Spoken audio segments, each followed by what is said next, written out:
சரியா கவனிக்கலையோ கண்டு காணாம போறான். மூஞ்சிக்கு நேரா போய் நிற்போம்.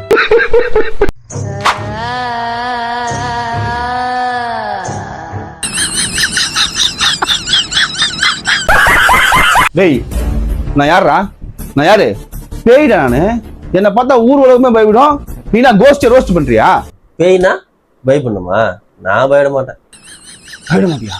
ஏன்டா ஏன் பயப்பட மாட்டேன்? என் பேய என் கம்பெனி மேனேஜர் ஒரு நாள் லீவ் இல்ல 10 நிமிஷம் பரிசம் கேட்டுப்பாரு. சும்மா பேயாட்டம் ஆடுவான். அவனை பார்த்து நான் பயந்ததில்ல. உன்னை பார்த்தா பயப்பட போறேன்.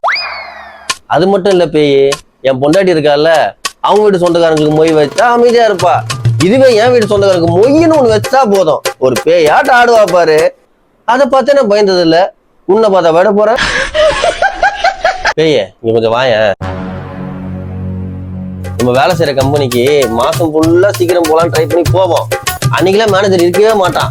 என்னைக்காவது ஒரு நாள் 2 நாள் லேட்டா போவோம் பாரு. அன்னைக்கு மேனேஜர் கரெக்டா இருப்பான். அப்போ ஒரு பார்வை பார்ப்பான் பாரு. அதை பார்த்தே பயந்தது இல்ல. உன்னை பார்த்தா விட போறேன். அது மட்டும் இல்ல, டெய்லி என் பொண்டாடி என்ன சமைக்குதுன்னு தெரியாம லெமன் சோறு, புளி சோறு, தயிர் சோறு, ஒரே கலர்ல சோறு தான். அதை டெய்லி சாப்பிட்டு சாப்பிட்டு வயிறே ஒண்ணும் முடியாம போயிடுச்சு. ஏய் எங்கடா போன? நல்ல வேலை நம்ம செத்துட்டோம். என்னமா புலம்புறான்? பொம்பளை தோத்துறோம் போல.